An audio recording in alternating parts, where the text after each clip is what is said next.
Salve de roquettes tirées depuis la Syrie sur le nord d'Israël tout à l'heure. 2 d'entre elles sont tombées en Haute-Galilée sans faire de victimes. Tsahal vient de riposter. 4 missiles tirés sur des positions de l'armée syrienne.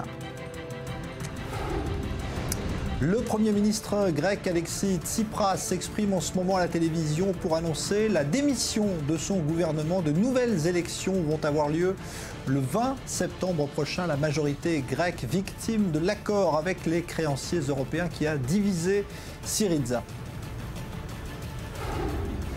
La Grande-Bretagne rouvre ce week-end son ambassade à Téhéran et l'Iran en fera de même à Londres. Après 4 ans de fermeture, conséquence directe de l'accord sur le nucléaire iranien à Vienne.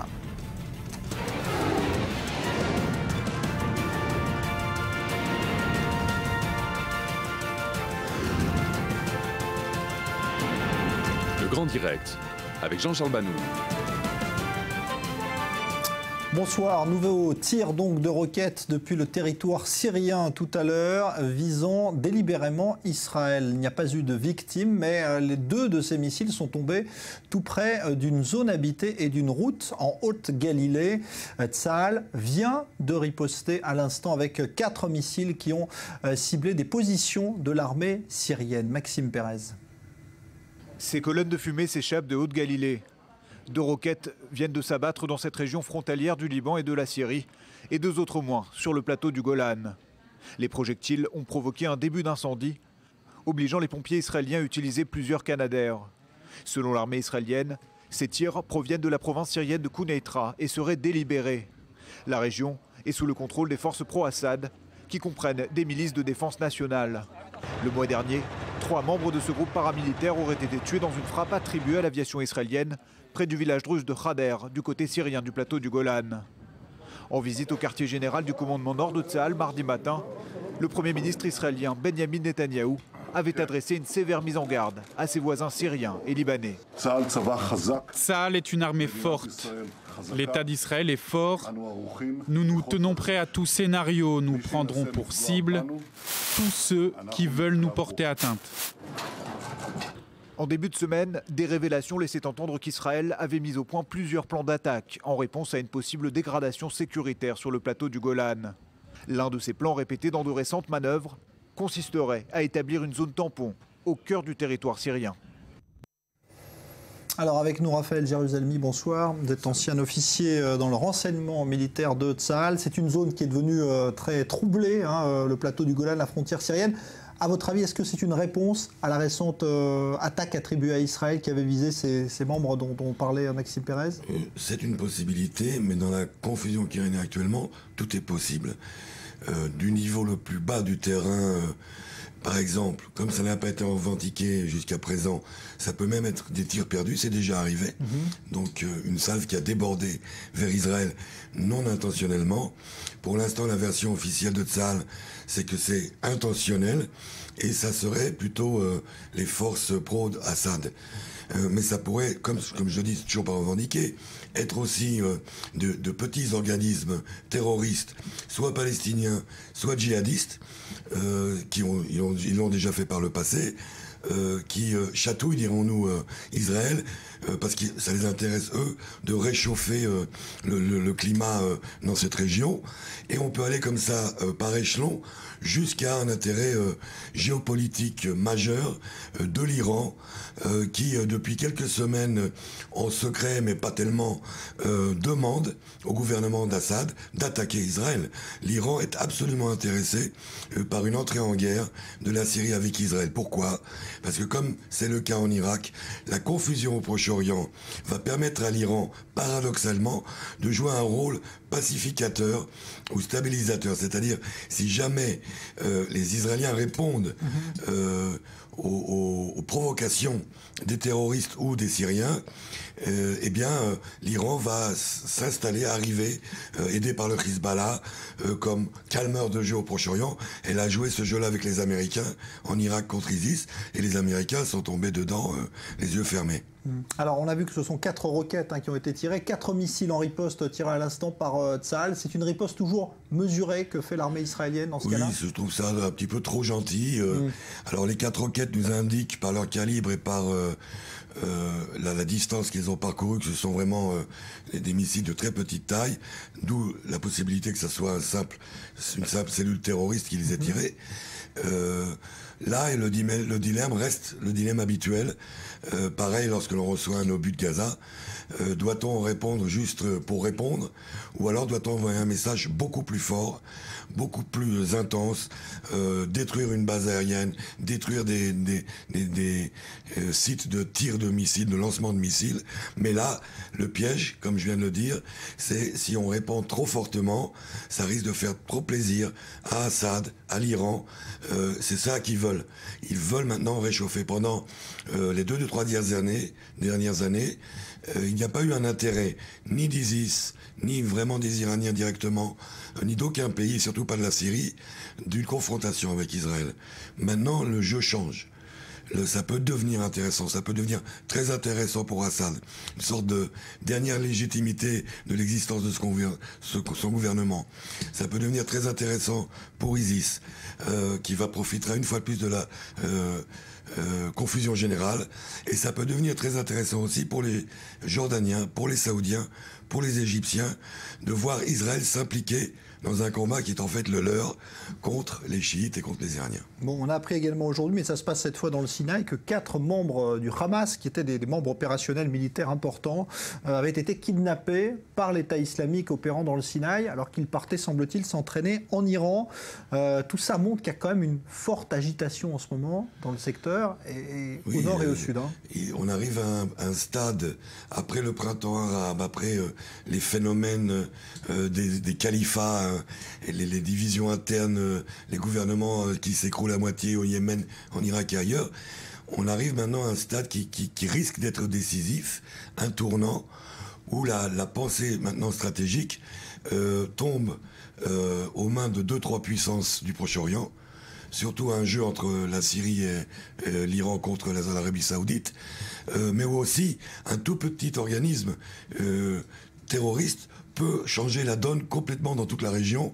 Le djihad islamique, par exemple, le djihad islamique qui va chercher, par exemple, le prétexte de la grève de la faim de Mohamed Alan pour déstabiliser la région, pour déstabiliser le Hamas lui-même et l'autorité palestinienne. Ils ont cet intérêt-là, et là aussi créer une tension avec Israël qu'Israël ne cherche pas, et peut-être en ce moment l'autorité palestinienne non plus. Merci Raphaël Jérusalemi, donc ancien officier dans le renseignement militaire de l'armée israélienne. L'état de santé du prisonnier palestinien Mohamed Alan s'est amélioré et il a d'ailleurs officiellement cessé sa grève de la faim aujourd'hui après que la Cour suprême ait décidé de le remettre en liberté hier soir. Il est toujours hospitalisé à Ashkelon, mais l'affaire semble donc désormais en voie d'être terminée. Maxime Pérez. À chaque jour suffit sa peine. Le proverbe pourrait s'appliquer à Mohamed Alan, dont l'état de santé aura maintenu en haleine jusqu'au bout, israélien et palestinien. Mercredi soir, au moment où la Cour suprême suspendait sa détention administrative, Mohamed Alan aurait brusquement rechuté. Mais ce jeudi, les médecins affichaient leur optimisme. Aujourd'hui, à notre grande satisfaction, son état de santé s'est nettement amélioré. Il n'est plus sous respiration artificielle et plongé dans le coma. Je viens de le rencontrer et je peux vous dire qu'il commence à communiquer. Je suis heureux que sur le plan médical, il soit sur la bonne voie. Après 2 mois de grève de la faim et 4 jours de coma, Mohamed Alan aurait enfin consenti à accepter le traitement des médecins de l'hôpital Barzilai d'Ashkelon. Malgré la polémique, les menaces et les violences qui ont accompagné l'hospitalisation de ce prisonnier palestinien, ces derniers assument leur impartialité. Notre jugement, il est uniquement médical. Nous ne sommes pas influencés par tout ce qui se passe au niveau judiciaire, sécuritaire et politique. Y compris maintenant, nous continuons de le traiter en tant que médecin. S'il reste encore à déterminer le caractère irréversible de certaines lésions cérébrales constatées chez Mohamed Alan, sa coopération avec les médecins éloigne le risque d'une mort subite. Avec, c'est la tension qui redescend d'un cran. Guerre psychologique ou pas, le djihad islamique avait menacé d'une escalade. Une menace prise au sérieux par l'armée israélienne qui a placé ses troupes en état d'alerte à la frontière de Gaza. Et surtout, a déployé ces dernières heures 2 batteries du système antimissile Dôme de Fer à Ashdod et Beersheva. Alors, affaire qui se termine et c'est l'occasion de voir justement comment elle a été suivie en Israël, on l'a vu, et côté palestinien, mais aussi à l'étranger. On va voir ça avec vous, Nadia Ellis, bonsoir. Bonsoir Jean-Charles. Vous êtes chercheuse à l'Université de Tel Aviv, spécialiste dans l'analyse du discours, et notamment la presse française s'est intéressée de près à cette affaire. Oui, énormément. Alors, il y a eu des dizaines de titres et des dizaines d'articles qui ont été publiés pendant ces jours en suivant cette histoire vraiment heure par heure. C'est très intéressant d'analyser la manière dont cette affaire est présentée. Les titres se ressemblent pratiquement tous, c'est notamment les titres qui nous intéressent parce qu'on sait que l'attention des lecteurs est prise par les titres. Alors, Le Monde titre sa détention administrative levée par Israël, le Palestinien Mohamed Alan replongé dans le coma. Sorti du coma, le détenu palestinien Alan donne 24 heures à Israël pour régler son cas, etc., etc. Il y a plusieurs titres. Libération aussi parle du gréviste de la faim qui embrasse Israël, ou encore Israël qui lève la détention administrative du Palestinien Mohamed Alan, etc. Le Figaro, pareil, Israël lève la détention du Palestinien. Je vous cite tous ces titres parce qu'ils ont quelque chose en commun. Mohamed Alan, le gréviste de la faim qui défie Israël. Et pour changer, le Huffington Post, le seul journal qui titre « Palestinien en grève de la faim obtient la levée de sa détention administrative par la justice israélienne ». Quelle est la différence entre ce titre et les autres ? C'est qu'on parle toujours d'Israël et on ne parle pas du système judiciaire israélien. Et là est une différence fondamentale.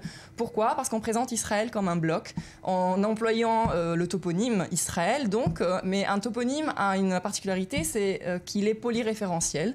C'est-à-dire qu'il peut signifier plusieurs choses. Israël peut vouloir dire un gouvernement, une armée, un État, une équipe de football, ça peut vouloir dire énormément de choses.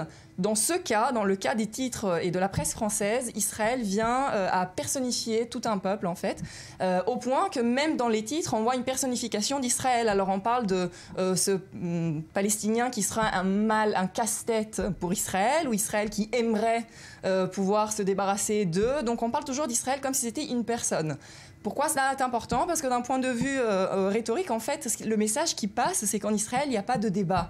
Il n'y a pas de discussion par rapport à ce qui se passe. On dirait qu'en Israël, tout le monde est d'accord pour que ce prisonnier, soit il reste effectivement dans sa détention, soit il soit libéré, mais peu importe. Mais en tout cas, on ne parle pas du vrai problème de cette histoire, qui est le débat éthique, qui est très virulent en Israël. Qui a existé et qui a divisé d'ailleurs la communauté médicale, notamment, et la justice israélienne. Exactement. Ouais. Et d'ailleurs, dans les journaux, on reprend ce que la communauté médicale a dit, justement, pour se moquer d'elle. Il y a même un article dans Libération, si je ne me trompe pas, oui, où un journaliste écrit, il y a une dizaine de jours, lorsque son état de santé a commencé à se dégrader, le gouvernement Netanyahou l'a fait transférer à l'hôpital Soroka, etc., en se disant, attention, qu'il se trouverait bien là-bas un praticien pour lui enfoncer sous anesthésie une pipette dans le rectum, en toute discrétion. Et ça, on appelle du journalisme. C'est-à-dire, il y a vraiment une espèce de moquerie de cette affaire, alors qu'en Israël, le débat est vraiment virulent. Il y a un problème éthique qui n'est absolument pas montré par la presse. Et en plus, ce qui est encore plus incroyable quelque part, c'est qu'on se pose la question dans la presse par rapport à l'appartenance ou pas de ce prisonnier au djihad islamique et le fait qu'Israël nomme le djihad islamique comme une organisation terroriste. Ce qui est quelque part absurde, parce que le djihad même a dit que si ce prisonnier devait mourir, il considérait que la trêve est rompue. Donc évidemment, eux, ils réclament l'appartenance de cette personne au djihad. Et la presse française met en doute le fait qu'il appartienne au djihad et aussi que le djihad soit une organisation terroriste, alors qu'on sait très bien que si la trêve est rompue, ça veut dire que des roquettes vont tomber sur Israël. Donc apparemment, on ne parle pas trop d'une organisation qui fait des choses gentilles. Donc disons qu'il y a une présentation de toute cette affaire qui est assez malhonnête, quelque part, qui ne reflète pas du tout ce qui se passe vraiment en Israël. Et c'est dommage, c'est vraiment une occasion ratée de montrer qu'en Israël, c'est vrai, il y a certainement des personnes qui sont pour la détention de ce prisonnier, mais il y a aussi un débat autour de ça, et c'est ça ce qui fait en fait vraiment la vivacité de la société israélienne et de sa démocratie. Merci Nadia Ellis, donc chercheuse à l'université de Tel Aviv. L'Égypte, elle est toujours confrontée au terrorisme. Nouvel attentat au Caire ce matin, revendiqué par l'État islamique, une trentaine de blessés. Et le groupe terroriste qui prouve donc qu'il peut frapper l'Égypte bien en dehors de la péninsule du Sinaï. Léa Berdugou. L'attentat s'est produit près d'un bâtiment de la police. L'un des murs de l'édifice est partiellement détruit. Les blessés se comptent par dizaines. Dans la nuit de mercredi à jeudi, un homme a abandonné sa voiture dans ce quartier populaire du nord du Caire. Il s'est ensuite enfui sur une moto conduite par un complice selon les autorités. La voiture a explosé peu après, creusant un cratère d'1 mètre de diamètre devant le bâtiment. On était en train de marcher quand on a entendu les explosions. Au début, on disait que c'était à cause du gaz naturel, parce qu'il y a eu des réparations récemment dans le quartier. Mais on a vu des gens courir vers les lieux d'explosion, puis on a vu que la barrière était tombée, que tout s'était écroulé. Les auteurs de cette attaque, l'État islamique en Égypte, surnommé province du Sinaï. Ils ont déclaré venger leurs frères martyrs, 6 hommes pendus pour avoir tué des soldats. Ce n'est pas le premier attentat de la branche égyptienne de l'EI en direction de l'armée et de la police depuis la destitution de Mohamed Morsi en juillet 2013. En 2 ans, des centaines de soldats et policiers ont été tués, principalement dans la péninsule du Sinaï. Ils justifient leurs actes comme des représailles à la répression exercée sur les partisans de l'ancien président islamiste. Depuis le coup de force de l'armée, plus de 15 000 pro-Morsi ont été emprisonnés. Des centaines ont été condamnés à mort dans des procès de masse expéditifs. Alors on parlait il y a un instant de ces dossiers de grève de la faim. Le gouvernement israélien est également confronté à un autre dossier, celui des constructions jugées illicites en Cisjordanie, car parfois sur des terrains appartenant à des Palestiniens. C'est le cas d'une synagogue à Givat Zev, près de Jérusalem. La justice israélienne a ordonné sa démolition, mais Benjamin Netanyahou demande un sursis jusqu'à la fin de la période des fêtes juives qui approche. Reportage Maël Benoliel. Cela fait maintenant 16 ans que David est le Gabbai, l'intendant de cette synagogue. Il y a encore quelques jours, cet édifice religieux servait de principal lieu de culte à une partie de la communauté de Givat Zeev, une implantation située entre Jérusalem et la ville palestinienne de Ramallah. Mais depuis une décision de la Haute Cour de justice, les quelques 300 fidèles n'ont plus le droit de venir prier ici. Le 10 août dernier, entre midi et 1h, la Haute Cour de justice s'est prononcée. Il a été décidé que les fidèles devaient enlever leurs affaires de la synagogue et ne pouvaient plus venir prier pour le moment. Pire encore, la plus haute instance juridique israélienne a statué que la structure devait être démolie.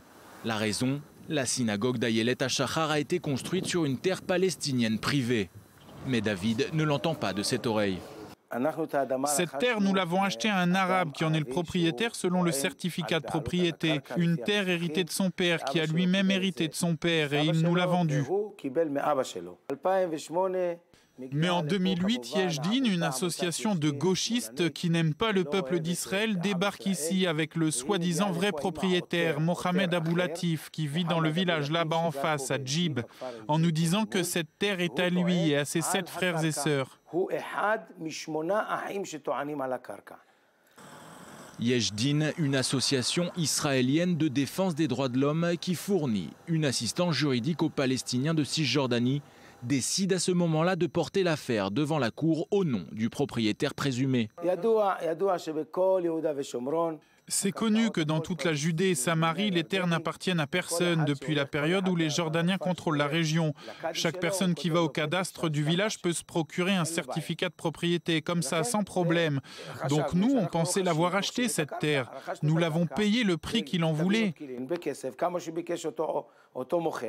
Et c'est justement ce que reproche l'association israélienne aux responsables de la synagogue, d'avoir profité de la situation. Pour maître Neta Patrick, ils ont même agi en parfaite connaissance de cause.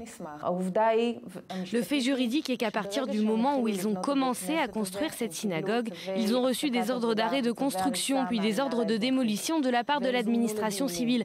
Ils ont même été convoqués à des audiences. Ils savaient que leur construction n'était pas conforme à la loi sur une terre qui ne leur appartenait pas. La décision de justice finale qui prévoit la démolition de la synagogue a été rendue il y a quelques mois déjà. Mais ceux qui gèrent la synagogue essaient tout le temps de diverses façons de la repousser en faisant perdre du temps.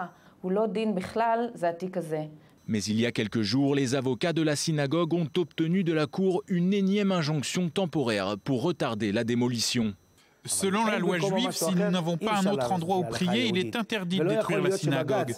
Ce n'est pas normal que la Haute Cour de justice prenne des décisions qui vont à l'encontre de la loi juive. Aucune destruction ne devrait avoir lieu avant le mois d'octobre prochain. C'est en tout cas ce qu'a demandé le Premier ministre israélien Benjamin Netanyahou à la Haute Cour de justice. Ne pas démolir la synagogue d'Ayelet HaShachar avant la fin des fêtes juives du mois de septembre et ainsi permettre aux fidèles de la communauté de profiter de leur lieu de culte. Encore un peu. En France, 3 heures d'audition cet après-midi pour Jean-Marie Le Pen devant le bureau exécutif du Front National. Il était convoqué de nouveau, mais cette fois sans la présence de sa fille, Marine Le Pen, qui est l'actuelle présidente du mouvement. Aucune décision n'a encore été prise. On évoquait peut-être l'éventuelle exclusion de Jean-Marie Le Pen du mouvement qu'il a lui-même fondé. On est en ligne avec Maître Gilbert Collard, qui est député du Gard pour le Rassemblement Bleu Marine. Bonsoir. Oui, bonsoir. Alors, heureux d'être avec vous. Vous n'étiez pas vous-même physiquement lors de cette réunion. Il semble que le climat soit un peu détendu ce soir. Est-ce que c'est une impression ou est-ce que c'est le contraire? Écoutez, non, je pense que après une forte tension au début d'ordre procédural, chicanière en quelque sorte, les choses semblent, comme c'est du reste toujours le cas dans les procès, entre guillemets, se détendre dans le champ des explications nécessaires. Voilà. Mais est-ce que vous souhaitez qu'il soit exclu de ce mouvement? Moi, je souhaite qu'il s'explique. Je souhaite qu'il cesse de tenir les propos qu'il tient, qu'il comprenne qu'une fois pour toutes, on n'accepte pas les propos qu'il peut tenir, qu'on les récuse, en fait, en droit, en morale, et que la décision soit prise en fonction, comme c'est la loi, des explications qu'il pourra donner et éventuellement des justifications sous forme d'explications qu'il aura pu fournir. Mais il semble en tout cas que, bon, il dit qu'il a pu s'expliquer tout à fait sereinement cet après-midi, mais que personne n'ait intérêt à ce que continue cette guerre entre père et fille, parce que ça va nuire finalement aussi à Marine Le Pen lors de la campagne présidentielle. Écoutez, l'embourbement n'est jamais bon.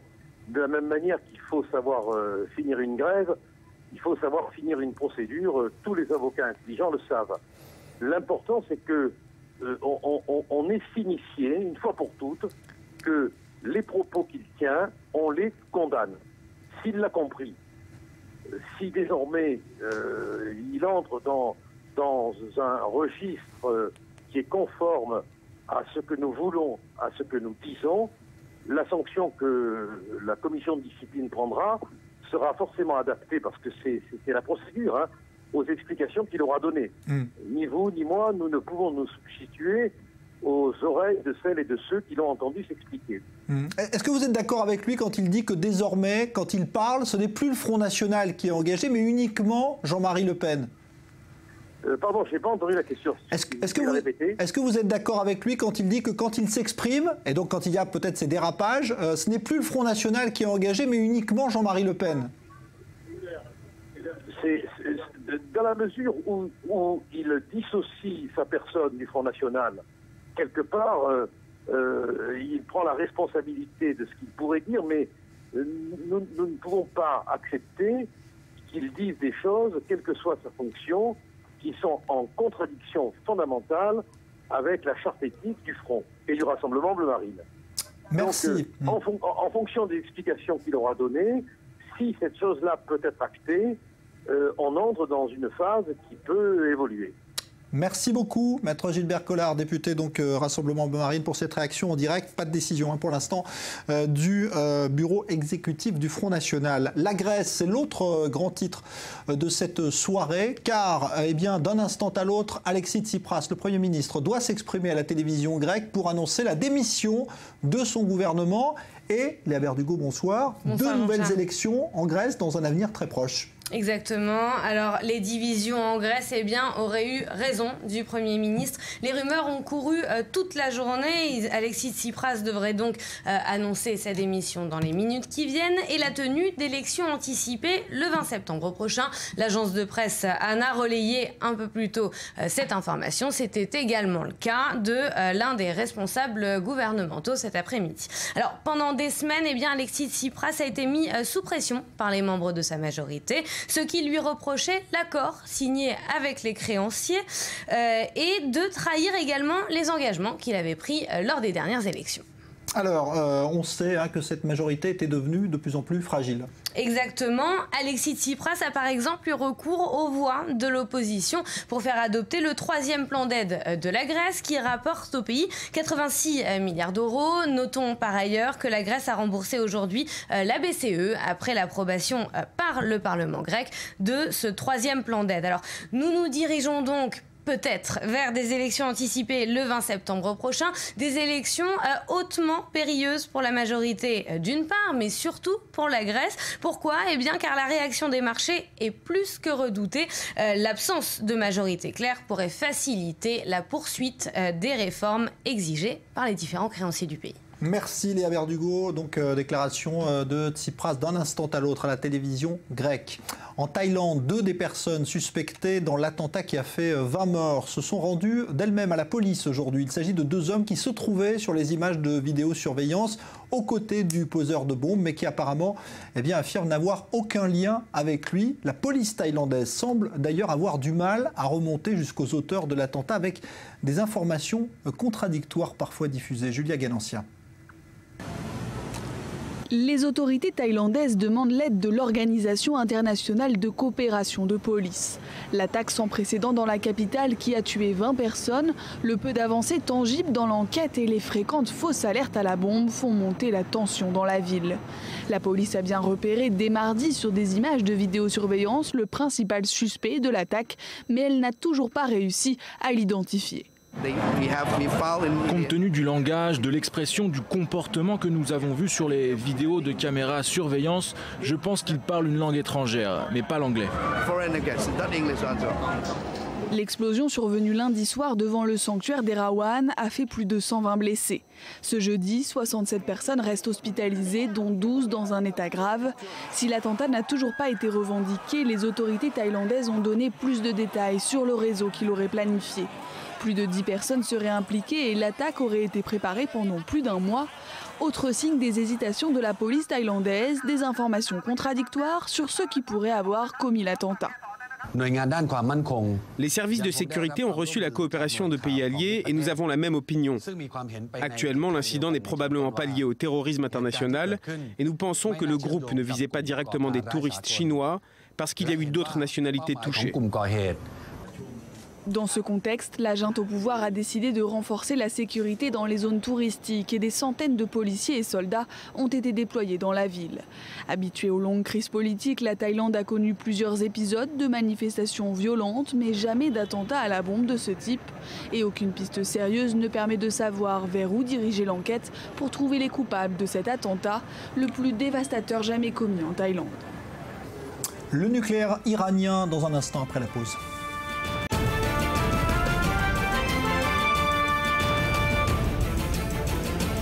Salve de roquettes tirées depuis la Syrie sur le nord d'Israël. 2 d'entre elles sont tombées en Haute-Galilée sans faire de victimes. Tsahal vient de riposter 4 missiles qui ont visé des positions d'artillerie de l'armée syrienne. Le Premier ministre grec attendu d'un instant à l'autre à la télévision pour annoncer la démission de son gouvernement. Alexis Tsipras propose de nouvelles élections pour le 20 septembre prochain. Sa majorité n'a pas résisté à l'accord signé avec les créanciers européens. La Grande-Bretagne décide de rouvrir son ambassade à Téhéran dès ce week-end après 4 ans de fermeture. Les Iraniens feront de même à Londres. C'est la conséquence directe de l'accord sur le nucléaire iranien de Vienne, accord toujours aussi contesté par Israël.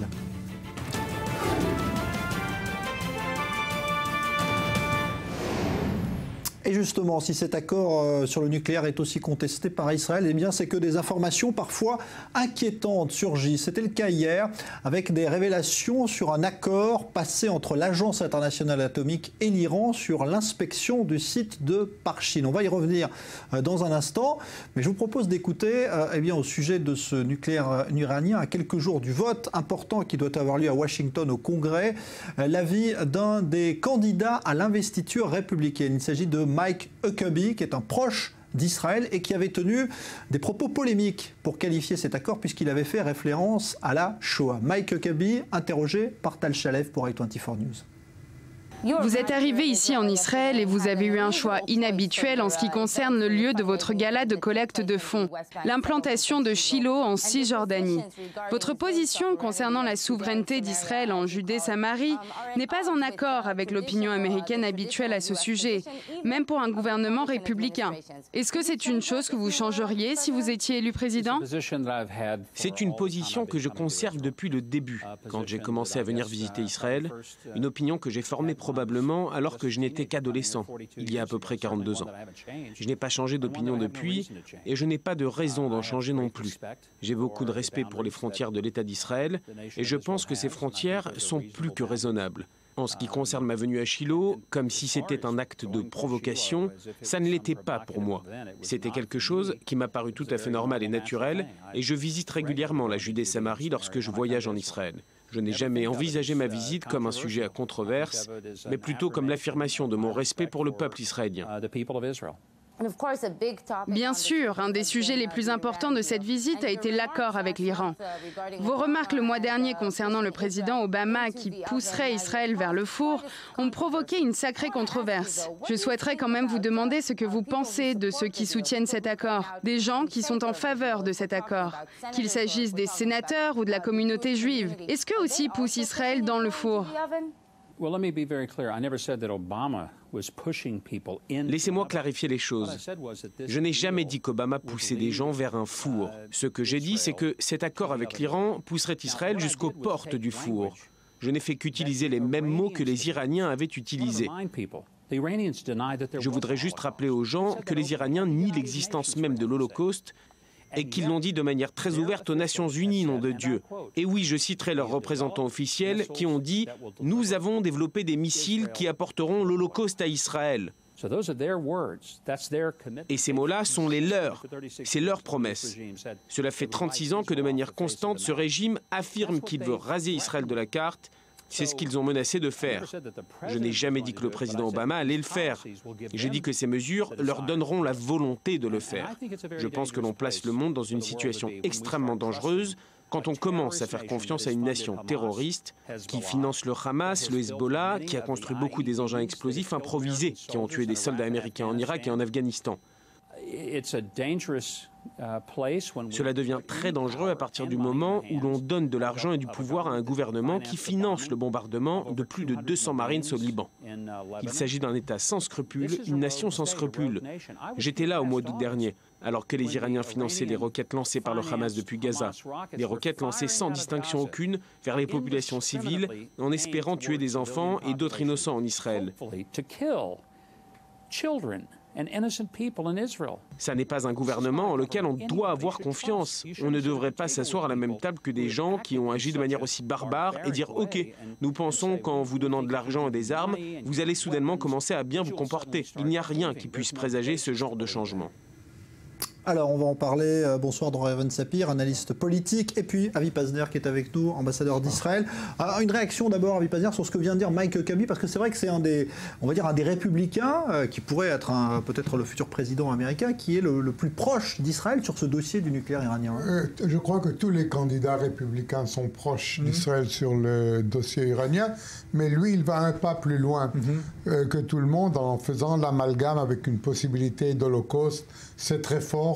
On ne l'a pas fait en Israël. Mais je dois dire qu'il me semble que Mike Huckabee, déjà, il y a quelques années, quand il était candidat, avait eu des positions extrêmement pro-israéliennes, si je peux dire. C'est un évangéliste. Je ne crois pas qu'il ait beaucoup de chances d'être élu président des États-Unis. Il est loin derrière Trump actuellement dans les sondages. Hein. Pardon ? Il est loin derrière Donald Trump dans les sondages. Très loin derrière Donald Trump. Mais c'est bien de savoir qu'il y a un grand soutien pour Israël dans une grande partie de l'opinion publique américaine. Alors, au moment justement où il y a cette inquiétude ravivée pour Israël de ce que contient cet accord sur le nucléaire iranien, il y a eu cette fameuse polémique qui est éteinte ou pas d'ailleurs sur le contrôle du site de Parchin.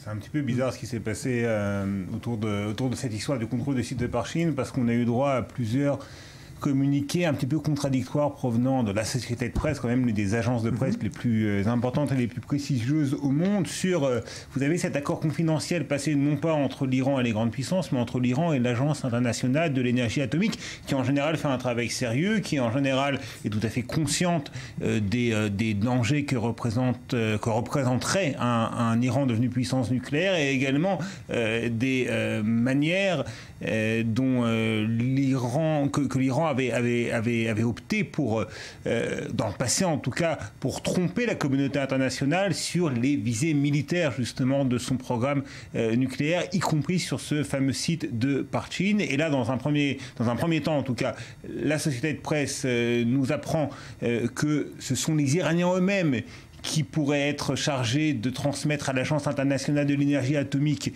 des échantillons d'air et de terre prélevés dans les environs de cette installation de Parchin pour éventuellement démontrer ou non l'existence d'activités nucléaires suspectes. Alors c'est un petit peu bizarre, donc ça aurait signifié que les Iraniens en fait se contrôlent eux-mêmes, donc on peut imaginer à quel point cela donne de l'eau au moulin aux opposants à l'accord et non seulement à l'accord de Vienne, mais également à cet accord confidentiel conclu entre l'Iran et l'Agence internationale de l'énergie atomique. Et puis dans une seconde phase, eh bien, la société de presse se dément en quelque sorte et puis publie un nouveau communiqué où les aspects les plus controversés et presque les plus grotesques de cette affaire, eh bien, n'apparaissent plus, et il n'est plus question d'un autocontrôle en quelque sorte de l'Iran. Donc c'est une affaire un petit peu étrange. En tout cas, la conclusion, c'est que eh bien, l'Agence internationale de l'énergie atomique par la voix de son président d'ailleurs, le japonais Hamuna a tout à fait démenti le contenu des premiers communiqués de la société de presse. En tout cas, on en est là pour l'instant. Tout cela ne fait pas les affaires, bien évidemment, de Barack Obama, même s'il semblerait, encore une fois, il faut le rappeler, que lorsque le Congrès, le mois prochain, se prononcera sur l'accord de Vienne, en tout cas, eh bien, il y a de fortes chances que le Congrès le repousse, mais Barack Obama fera usage de son droit de veto. Et là, il est tout à fait probable que l'accord sera entériné par le Congrès. Alors, il y a quand même des zones d'ombre dans cet accord, toujours à Vipasner, ce qui fait d'ailleurs que certains disent pourquoi on n'a pas l'intégralité de cet accord. Moi je dis, Dror, qu'il n'y a pas de fumée sans feu, ok ? Ces informations contradictoires de l'agence AP, cela démontre qu'il y a anguille sous roche. Une ambiguïté. Ok, absolument. Absolument. Et puis, d'ailleurs, il y a un grand principe dans les relations internationales que même si les négociations doivent être secrètes, se poursuivre en secret, parce que sans ça, on n'arrivera jamais à un accord, les accords eux-mêmes ne peuvent pas rester secrets. Des accords secrets ont amené à la Première Guerre mondiale. Et depuis lors, c'est la coutume diplomatique, on négocie en secret, mais après, on met sur la table tous les accords. Et là, il n'y a pas de transparence dans cet accord. C'est démenti, cet accord grotesque, comme vous dites. Il manquerait plus aussi, il est dans cet accord que les inspecteurs iraniens, eux aussi, doivent donner un préavis de 28 jours pour inspecter. C'est complètement grotesque, c'est ridicule. Mais c'est inquiétant. Parce que même si ce n'est pas exactement comme dans le premier communiqué, il y a eu un accord secret qui n'a pas été dévoilé. Okay ? Et c'est là, pour cela que ça sort petit à petit. Peut-être il y en a d'autres. C'est très possible. Et ce qui est vraiment préoccupant, c'est que John Kerry lui-même et le ministre américain de l'énergie, lorsqu'ils ont été interrogés par des membres du Congrès sur le contenu de cet accord, ils étaient dans l'incapacité de dire quoi que ce soit parce qu'eux-mêmes avouaient leur ignorance. Véritablement, c'est préoccupant. Oui, je crois qu'il y a encore autre chose que nous ne voyons pas. Et je suis sûr parce que chaque semaine ou chaque 2 semaines, il y a quelque chose d'autre qui sort. Et je crois que plus nous nous rapprochons du 17 septembre, date du premier vote au Congrès, je crois qu'on va voir apparaître d'autres informations qui vont rendre la vie plus difficile à Obama, qui déjà a souffert des revers. Cette semaine, la semaine passée, premièrement, avec un des plus importants démocrates, Chuck Schumer, qui est un démocrate influent qui a dit qu'il voterait contre l'accord. Et hier, Mendes aussi, un démocrate important, qui a déjà dit qu'il voterait contre. Oui, donc je suis d'accord avec vous, Dror, qu'il y a peu de chances que nous arrivions à supprimer le veto d'Obama. Mais ça sera très près. Et ça aussi, ça a une grande importance politique. Alors, ce sera, oui, une espèce de victoire. Si ce scénario se concrétise, ce sera effectivement, on pourra parler peut-être de victoire morale pour Benjamin Netanyahou et pour Israël. Regardez, l'accord a été entériné par le Congrès, oui, mais avec quelle majorité, puisque l'ensemble des républicains, puisque Barack Obama a dû faire usage de son droit de veto, et puisque l'ensemble des républicains, plus un certain nombre d'élus démocrates et non des moindres, ont voté contre l'accord. Même si le ralliement de Chuck Schumer n'est pas tout à fait surprenant, étant donné que c'est un... il a beaucoup hésité, Dror. Il a beaucoup hésité. C'est vrai, mais son électorat... Bon, la communauté juive américaine est tout à fait divisée, mais son électorat l'a poussé dans ce sens d'une manière assez claire. Absolument, mais il a peut-être perdu ses chances d'être élu président de la majorité démocratique l'année prochaine avec cela. C'est-à-dire, Jean-Charles, il a dû payer un prix pour cela. Et comme Mendes, d'ailleurs, qui va payer un prix pour cela. Oui. En tout cas, une chose importante peut-être à propos des clauses un petit peu secrètes de cet accord, aujourd'hui, Barak Ravid est le correspondant diplomatique du journal Haaretz. Le journal Haaretz qui soutient l'accord et qui est lu, dont la version en tout cas en langue anglaise est très lue aux États-Unis, notamment dans les milieux libéraux et chez les démocrates. Eh bien, Barak Ravid, sur son compte Twitter, a tweeté donc la phrase suivante: les aspects militaires, les éventuels aspects militaires du programme nucléaire iranien sont très préoccupants et ils rendent les choses très ardues pour les supporters, pour les partisans de l'accord. Donc même si quelqu'un comme Barak Ravid, dans la presse israélienne, l'un des principaux soutiens de l'accord de Vienne, s'exprime de cette manière, c'est véritablement qu'effectivement, du point de vue de Barack Obama, les choses commencent à se compliquer. Ou continuent peut-être. Alors, on voit que tout cela se produit au moment où la Grande-Bretagne, elle, rouvre grand la porte à l'Iran, puisqu'il y a la réouverture de l'ambassade à Téhéran ce week-end, les Iraniens qui font de même à Londres. Ça va trop vite, selon vous, Avi Pazner ? Absolument trop vite. Et puis, j'aimerais rappeler à tout le monde que c'est pas les Britanniques ne sont pas les premiers. Le premier à être allé à Téhéran, c'est Laurent Fabius, ok ? Et c'est les Suisses. Et les Allemands aussi. Hein. Et les Allemands aussi. Et les Suisses qui ont déjà... Et la chef de la diplomatie européenne. Absolument. C'est-à-dire que oui, c'est ouvert maintenant. Tout le monde se précipite maintenant à Téhéran. Parce que l'Europe était très intéressée, du point de vue commercial, économique, à cet accord. Je crois que l'Europe n'est pas tellement préoccupée de l'aspect nucléaire. Ils sont beaucoup préoccupés. Voilà un marché de 80 millions de personnes qui s'ouvrent. Et est-ce que la France nous va devancer? Non. Est-ce que l'Allemagne va être la première? Alors nous, on va ouvrir notre ambassade, disent les Britanniques. Il y a une concurrence entre les principaux pays européens. Qui va courir plus vite à Téhéran? Maintenant, qu'est-ce qui va se passer si par hasard, l'accord n'est pas entériné par le Congrès américain? Est-ce qu'ils vont faire marche arrière? Je ne crois pas. Je ne crois pas. C'est-à-dire, nous sommes déjà devant, malheureusement, un fait accompli que l'Europe a choisi l'Iran. A choisi l'Iran. Pour l'Europe, c'est un fait accompli. Que ça passe ou que ça ne passe pas aux États-Unis, ça ne les intéresse pas. Eux se précipitent déjà en Iran. Et évidemment, pour nous, c'est encore là une raison d'inquiétude, évidemment, de voir cette attitude européenne face à un danger potentiel qui menace Israël.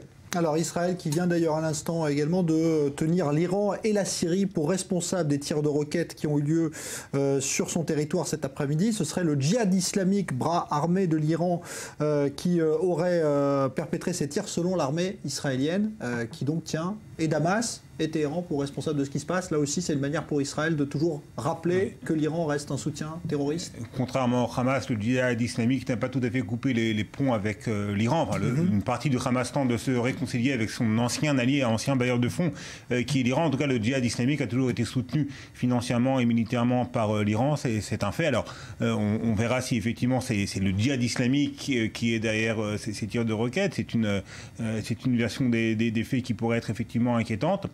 Mais j'aimerais revenir un instant sur ce que M. Pazner a dit. Si effectivement l'accord est un fait accompli, si effectivement les Européens se précipitent à Téhéran, Alors, est-ce que dans ce contexte, est-ce que l'attitude israélienne est forcément, qui est de lutter au Congrès pour que le Congrès soit repousse l'accord, soit en tout cas vote avec une majorité assez claire contre, même si, encore une fois, Barack Obama peut faire usage de son droit de veto. Donc, est-ce que l'attitude israélienne ne devrait-elle être pas, et au contraire, de coopérer avec l'administration américaine pour que les États-Unis accordent à Israël davantage de garanties sur le plan sécuritaire, sur le plan stratégique, pour faire face à cette menace d'un Iran redevenu puissance régionale importante? C'est une possibilité, mais c'est une possibilité qui ne viendra qu'après les votes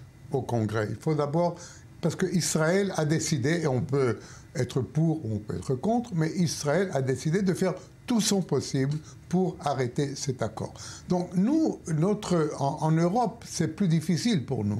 Notre influence en Europe est moindre qu'aux États-Unis. Alors nous essayons aux États-Unis. C'est très possible que nous ne réussissons pas, mais je suis certain qu'après, nous allons nous asseoir avec les Américains pour parler de sécurité, parce qu'eux aussi sont intéressés à la stabilité de la région. Et l'Iran joue un jeu très... J'ignore le nucléaire maintenant. Je prends l'incident d'aujourd'hui.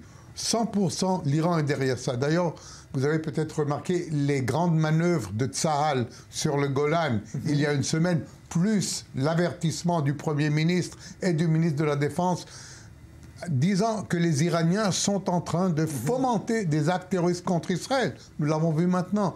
Donc il y a une situation préoccupante pour la stabilité de toute la région. Et je suis certain que nos amis américains, et ce sont des amis américains, même si nous ne sommes pas d'accord, trouveront la voie, après les votes, trouveront la voie de travailler avec Israël pour éviter vraiment qu'une atteinte à la stabilité ne soit perçue ici. Merci Avi Pazner, merci Dror Even Sapir. Un nouvel incident sérieux à la frontière entre les deux Corées. Aujourd'hui, la Corée du Nord a tiré sur une base militaire du Sud et l'armée sud-coréenne a riposté. Et comme à chaque fois, chacun accuse l'autre d'avoir commencé. Joseph Emmanuel.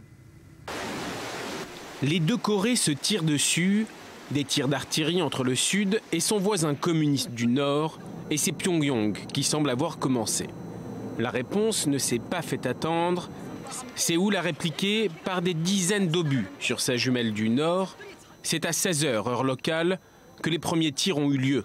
Ils ont visé un mur de haut-parleurs placé du côté sud de la frontière. Ce qui semble une étrangeté à première vue est pour la Corée du Nord tout à fait logique. Depuis quelques semaines, elle accuse le Sud d'avoir repris sa propagande,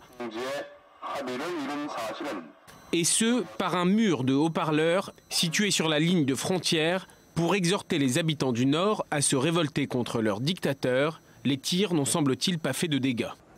Cet incident fait suite à l'explosion, voici une dizaine de jours, d'une mine antipersonnelle dans ce que les experts appellent la DMZ, une zone démilitarisée qui se trouve entre les deux Corées. 2 soldats sud-coréens avaient été blessés dans l'explosion et Séoul accuse toujours Pyongyang d'avoir posé la mine. Le Nord dément avec véhémence. Les tirs de ce jeudi prennent place dans une période de regain des tensions, alors que les deux Corées tiennent leur fête nationale. Des célébrations qui marquent cette année le 70e anniversaire de la capitulation du Japon et la fin de la période coloniale. Des célébrations presque communes, mais qui sont encore loin de fêter la réunification des deux Corées. La France et la Grande-Bretagne ont officialisé aujourd'hui l'accord pour mettre fin à la crise des migrants sur le terminal portuaire de Calais en France. Les Britanniques vont contribuer financièrement pour gérer cet afflux de migrants devenu insupportable. Julia Ganancien. Londres et Paris main dans la main pour lutter contre les passeurs. Les deux gouvernements ont rendu public un nouveau plan axé sur la sécurité à l'entrée du tunnel de Calais.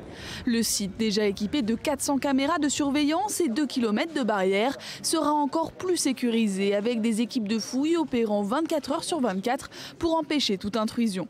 Il s'agit aussi de renforcer la coopération entre les services de sécurité français et britanniques afin de lutter plus efficacement contre les filières de l'immigration irrégulière, contre les passeurs, contre les organisations internationales du crime, qui sont de véritables organisations de la traite des êtres humains. Outre ce volet sécuritaire, les deux gouvernements ont pris des engagements humanitaires pour les migrants les plus vulnérables, financés à hauteur de 10 millions d'euros sur 2 ans par les Britanniques.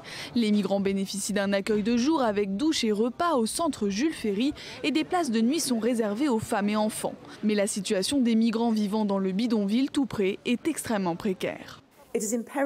Il est impératif que nous protégions les gens les plus vulnérables. C'est pourquoi nous nous engageons aujourd'hui à mettre en place un programme commun pour s'assurer que ces aspirants migrants à Calais, qui sont particulièrement vulnérables ou qui pourraient être victimes de trafic, soient rapidement identifiés, amenés dans un endroit sûr et qu'ils soient conseillés et soutenus.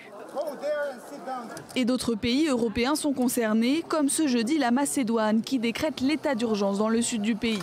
L'État va engager les forces armées dans cette zone pour aider les autorités locales à faire face, car des milliers de migrants, notamment des réfugiés syriens, mais également des ressortissants somaliens, pakistanais, afghans ou encore irakiens, affluent ces derniers jours en provenance de la Grèce. Nous avons marché d'Athènes jusqu'ici. Cela nous a pris environ 3 heures en voiture et à pied. Nous étions si fatigués et il nous reste encore un long voyage devant nous qui va nous fatiguer encore plus. Nous voulons aller en Allemagne. Nous allons encore devoir lutter.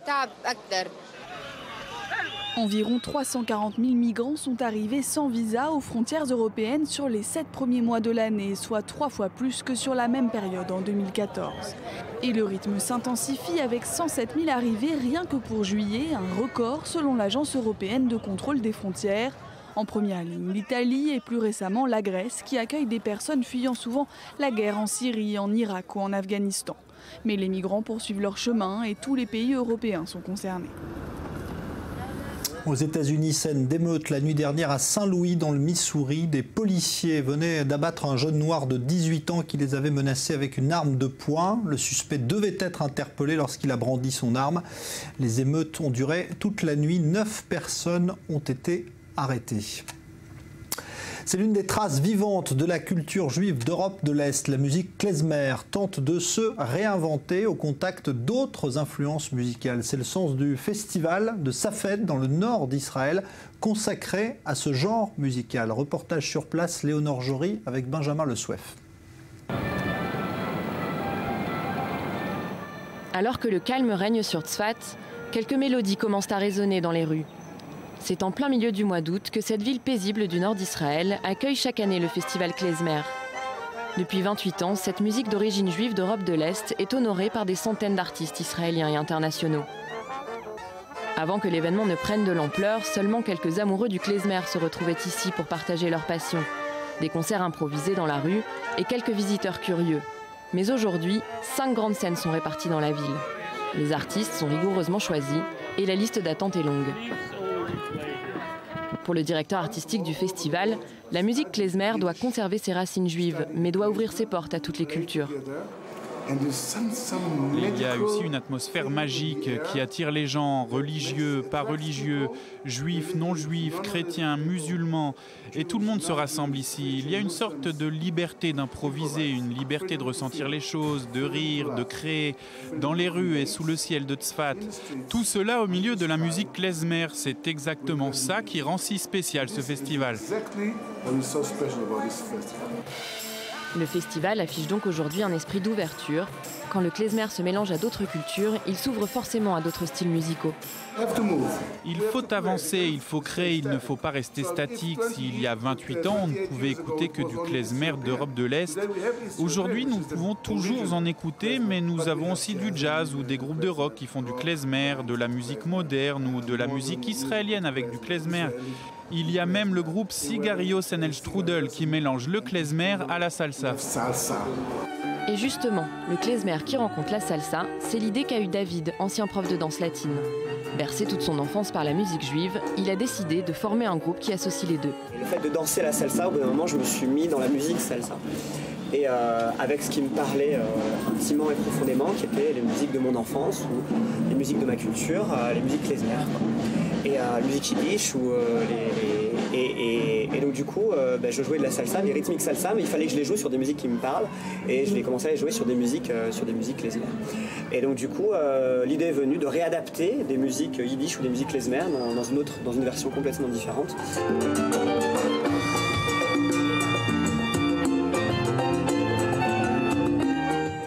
Des des sonorités aux multiples couleurs dans une ville pleine de charme et chargée d'histoire. Un cocktail réussi qui n'a pas manqué de réjouir les spectateurs présents. Je trouve ça très sympa parce qu'il y a un côté à la fois mystique, artistique, populaire. Très sympa. On voit ça nulle part ailleurs. Parce qu'on va trouver des trucs artistiques, mystiques, mais un mélange des deux comme on trouve ici, c'est assez rare. Pour moi, c'est une découverte. C'est vraiment la première fois que j'écoute et ça me plaît énormément. Je connaissais et c'est toujours aussi agréable. Voilà. On joint l'utile à l'agréable. On visite, on écoute, on se promène, voilà, c'est parfait. Qu'ils soient de fins mélomanes ou de simples amateurs, ils sont des milliers à assister à la centaine de concerts proposés. Un programme musical plus riche, un public plus large, le festival Klezmer a gagné son pari en ouvrant ses portes en grand.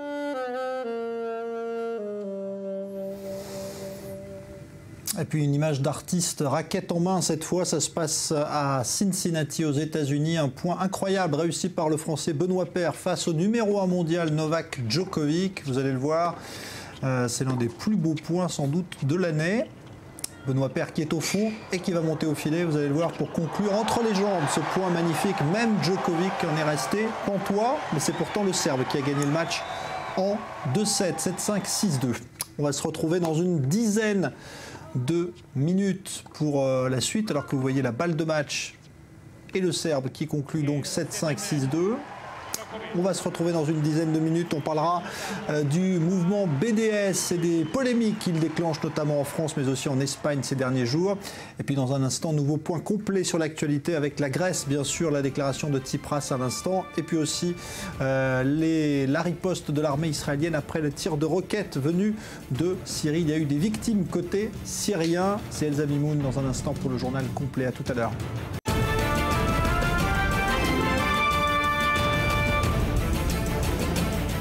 Retour du Grand Direct et on va s'intéresser maintenant aux conséquences et aux façons de combattre ce mouvement BDS qui appelle au boycott d'Israël avec parfois des dérives qui interpellent certains. On a vu beaucoup d'articles dans la presse cette semaine posant les questions autour justement des véritables motivations de BDS. S'agit-il d'un mouvement simplement opposé à Israël et aux implantations, ou bien plus largement antisémite avec ce qui s'est passé en Espagne, l'affaire du chanteur Matisyahu, qui est pourtant ni israélien, ni ouvertement favorable à Israël, qui est simplement un chanteur juif américain, dont l'interdiction avait été une première fois prononcée avant qu'il soit réinvité et que les Espagnols s'excusent parce qu'ils avaient ouvert la porte de l'antisémitisme, communiqué donc publié par le festival. Il y a eu également l'affaire Tel Aviv sur scène, dont on vous a beaucoup parlé.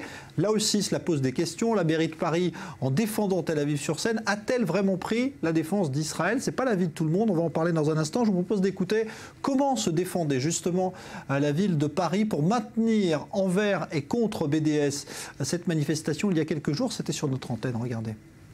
La présence de Tel Aviv à Paris-Plage ne se traduira que par des manifestations festives, ludiques et gratuites, concerts ou autres food trucks. Mais il ne s'agit pas d'une initiative politique puisqu'il n'y aura pas de débat pendant cette journée Tel Aviv sur scène. Il s'agit simplement de présenter la ville de Tel Aviv aux habitants. Nous pouvons avoir des relations, des liens avec des Israéliens et des Palestiniens, avec des villes israéliennes et palestiniennes, et en même temps avoir un regard critique sur la politique du gouvernement israélien. Il y a eu une exposition sur Ramallah, dans les salons de l'hôtel de ville, il n'y a pas longtemps. Il y a une exposition sur le pont des Arts, il n'y a pas longtemps, sur la bande de Gaza. Nous avons une coopération décentralisée avec la ville de Bethléem, du côté palestinien également, concernant la gestion de l'eau. C'est cette politique de relations avec tous ceux qui veulent travailler avec nous, qui défendent les mêmes valeurs que nous. Nous ne renoncerons pas à Tel Aviv sur scène, parce que finalement, ce serait donner raison à ceux qui considèrent que le seul moyen de lutter, de batailler pour une paix en Israël et en Palestine, c'est finalement de boycotter Israël, de boycotter la population et de n'entretenir plus aucun lien avec les villes ou avec la population israélienne. Ça n'est pas notre position. Alors, est-ce que la ville de Paris a fait tomber le masque de BDS en maintenant Tel Aviv sur scène? Ce n'était pas l'avis que vous partagez, Shraga Blum, bonsoir. Bonsoir. Complètement, vous allez nous expliquer pourquoi dans un instant. Vous êtes journaliste et vous collaborez à plusieurs organes de presse, Isra Presse notamment, et vous avez publié une tribune justement sur ce sujet. Bonsoir à vous, Laurent Siget. Vous faites partie du parti Yesh Atid en Israël, le parti d'Yair Lapid. Avant de vous donner la parole, Laurent Siget, je voudrais que Shraga Blum vous expliquiez pourquoi, selon vous, la position qu'a adoptée la ville de Paris, finalement, n'est pas satisfaisante de votre point de vue. J'ai réagi uniquement lorsque j'ai entendu l'argumentaire de Madame Hidalgo qu'elle a écrit dans Le Monde, je crois, en réponse justement au BDS, aux organisations pro-palestiniennes, enfin je dis pas pro-palestiniennes, anti-israéliennes plutôt, qui avaient réagi, qui demandaient l'annulation de cette manifestation. Et aussi au propos de M. Gillard qu'on a vu tout à l'heure, mais on n'a pas tout entendu, ou en tout cas il a écrit que Tel Aviv c'est la ville ouverte, la ville de paix, à ne pas confondre avec la politique brutale du gouvernement israélien, ce qui est un peu gonflé à mon avis. Et donc j'ai réagi parce que j'ai vu, au-delà, en grattant un peu le sable, au-delà de cette manifestation ludique qui était bon enfant, une intention politique en sous-main qu'on retrouve de plus en plus souvent dans la politique européenne, au niveau des États, au niveau de l'Union européenne, au niveau des villes aussi, de vouloir favoriser un certain camp en Israël, de vouloir montrer que le joli Israël, c'est Tel Aviv, la ville ouverte, qui serait ouverte par rapport à un reste d'Israël qui serait obscurantiste ou fermé ou belliqueux. Notamment. Entre autres, oui, bien sûr, parce qu'il y a aussi une volonté de promouvoir, comme je l'ai écrit, de promouvoir Tel Aviv comme capitale d'Israël, alors que c'est Jérusalem la capitale d'Israël. Et donc j'ai trouvé dommage que, pour donner des gages ou pour répondre aux opposants à cette manifestation, qui se serait déroulée voilà, normalement, qui a été fréquentée, et puis c'est très bien, mais de voir cet argumentaire qui est un peu sournois à mon avis, un peu sournois, et qui dénote d'une volonté politique. D'ailleurs, Madame Hidalgo, quand elle est venue en Israël il y a quelques mois, a rencontré uniquement des personnalités de gauche. Elle parle contre l'antisémitisme, elle s'est recueillie devant la tombe de Yasser Arafat, ce qui n'est pas un message forcément compréhensible et audible. Donc c'est sur ce point-là que j'ai réagi. Vous allez bien comprendre que je ne suis pas du tout d'accord avec Shraga Blum de ce point de vue-là. Moi, en tant qu'homme de centre-gauche, en tant qu'Israélien, en tant qu'habitant de Tel Aviv, je ne suis pas choqué par le fait qu'on présente Tel Aviv comme étant une ville ouverte et progressiste par rapport à Jérusalem, qui est une ville plutôt... disons conservatrice, je ne vais pas dire rétrograde, ce serait un peu pousser le bouchon, mais il est vrai que c'est comme ça qu'elle se présente. Entre parenthèses, lorsque le ministère du Tourisme israélien veut présenter une ville dans le monde pour faire de la publicité, pour amener des touristes, on présente Tel Aviv, qui est la ville qui est mieux cotée. Tel Aviv, aujourd'hui, a une cote dans le monde. Lorsque vous demandez aux gens comment cotez-vous Tel Aviv, comment cotez-vous Israël, Israël a une cote désastreuse, mais la ville de Tel Aviv a une cote extrêmement positive. Donc les ministères, principalement du tourisme, lorsqu'ils veulent promouvoir Israël, ils font de la promotion pour Tel Aviv. Donc je ne suis pas tellement choqué par le fait qu'on considère que c'est une ville qui est en effet progressiste, c'est en effet une ville qui est plus ouverte, qui est plus tolérante, on n'y tue pas les homosexuels, on n'empêche pas les gens d'aller au cinéma le samedi, donc effectivement c'est une ville qui peut être considérée comme plus progressiste. Mais il faut quand même, je vais ajouter, mon cher Shraga, j'ai bien lu votre article, il faut tout de même arrêter avec les théories du complot. Je sais qu'à droite, c'est très, très, très populaire, les théories du complot, qu'on veut absolument transformer Tel Aviv en capitale de l'État d'Israël. Tel Aviv est la capitale économique de l'État d'Israël. Elle ne sera jamais la capitale politique de l'État d'Israël. Je ne crois pas qu'on puisse incomber à Mme Hidalgo et à ses adjoints qui ont quand même, tout de même, fait quand même un effort extraordinaire pour contenir ce mouvement islamo-fasciste et gauchiste, parce qu'il faut bien dire ce que c'est quoi le BDS en fait. C'est un ensemble, c'est un conglomérat de trois tendances. Il y a une tendance islamiste qui a été rejointe par une tendance, donc front de gauche. Il faut parler maintenant en fait, et ça je vous le demande à vous en tant qu'homme, quand même en tant qu'intellectuel, en tant qu'homme de conscience. Vous ne pouvez pas parler de gauche. Lorsqu'on parle du BDS, il faut parler d'extrême gauche. Lorsque je parle du groupe Léa 20, je ne parle pas de la droite israélienne, je parle de l'extrême droite israélienne. Il faut quand même être précis lorsqu'on utilise des termes. Ici, le BDS, c'est un mouvement d'extrême gauche avec des islamistes et avec aussi une partie de l'extrême droite française qui les a rejoints. Alors, Madame Hidalgo, le Parti socialiste français a été exemplaire. Le Premier ministre Manuel Valls, la maire de Paris, il faut quand même comprendre que ces gens-là sont des gens qui sont élus. C'est des gens qui savent que dans quelques années, ils vont de nouveau devoir se présenter devant les électeurs, que les juifs de Paris, c'est 300 000, que les musulmans de Paris, je suppose que c'est un tout petit peu plus que ça, et qu'il faut quand même reconnaître qu'ils ont eu un certain courage politique à le faire. Il faut arrêter avec la théorie du complot. Il faut arrêter de croire que tout le monde nous en veut. Il faut effectivement faire face au BDS. Et moi, je considère que pour faire face à ce mouvement, il faut utiliser la gauche israélienne.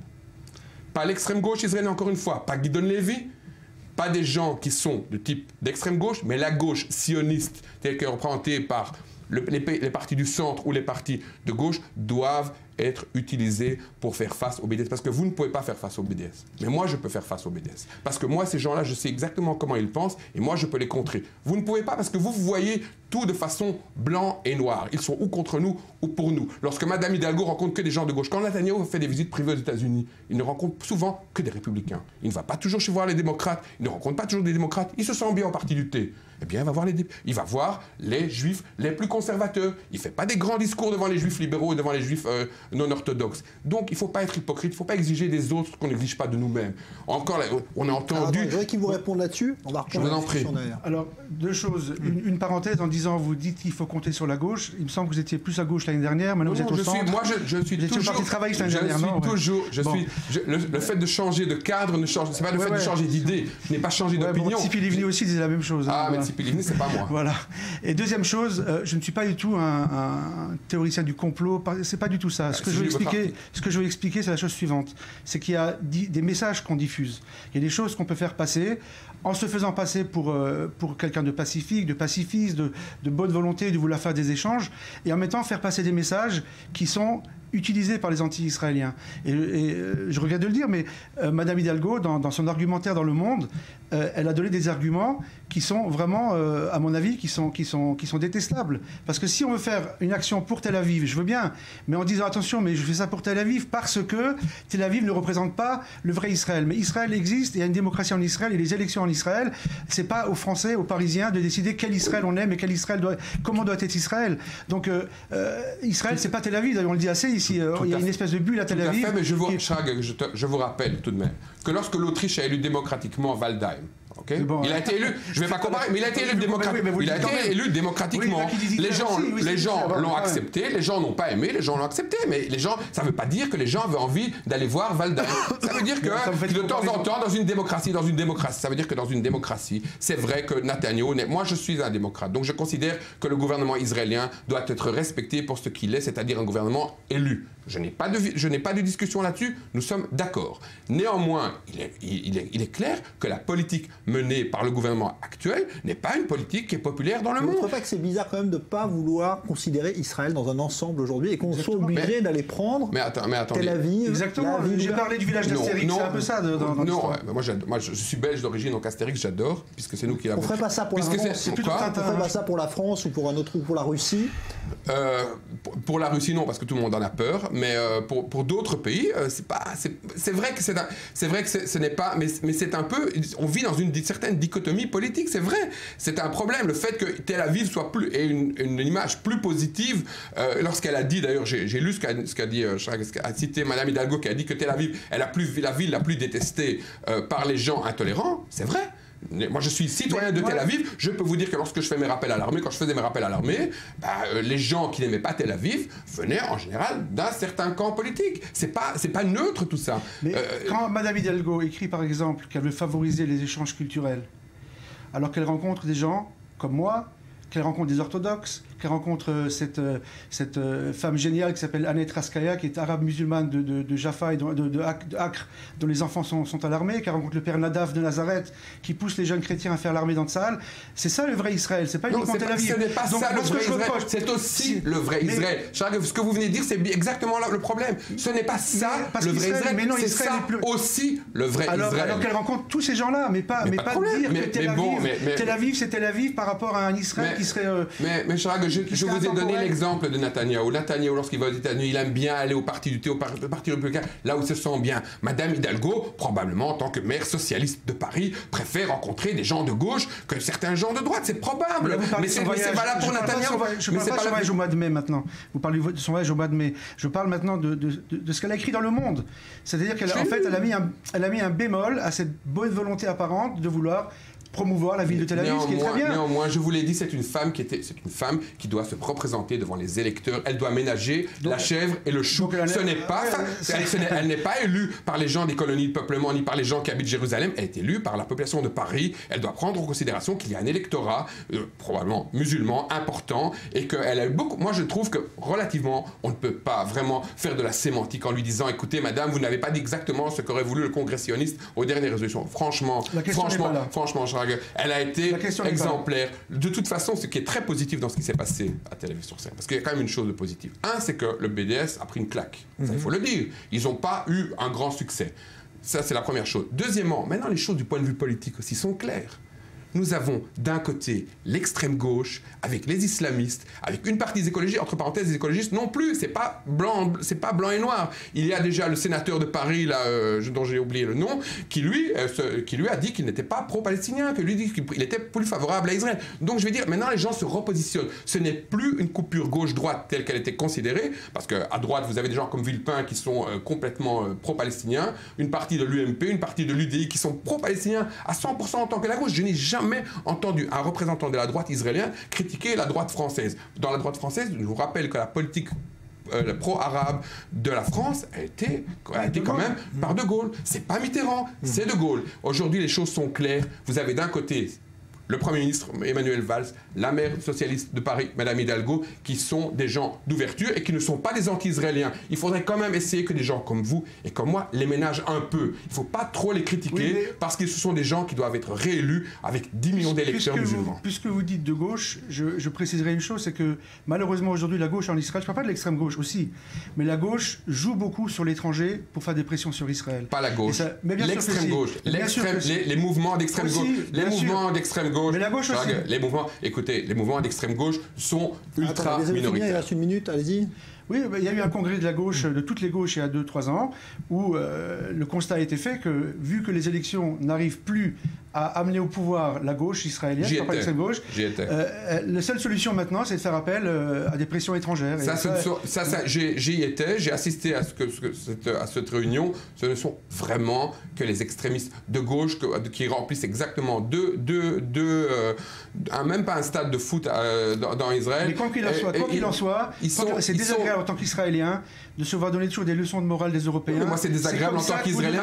C'est comme ça que vous devriez être. Votre capitale, ça devrait être Tel Aviv. Et plus que ça, je dirais même que quand les Européens nous poussent aux négociations, ils donnent déjà les résultats. Il faut arriver à une solution des deux États avec Jérusalem pour capitale d'un État palestinien, mais par des négociations. Ce n'est pas faux ce que vous dites, mais ça, c'est le résultat du vacuum qui a été créé par le manque d'initiative du gouvernement israélien. Le jour où le gouvernement israélien dira ce qu'il est prêt à faire, ce qu'il veut faire et ce qu'il entend faire, il n'y aura pas de vacuum. Ça, ce sont les connaissances du vacuum.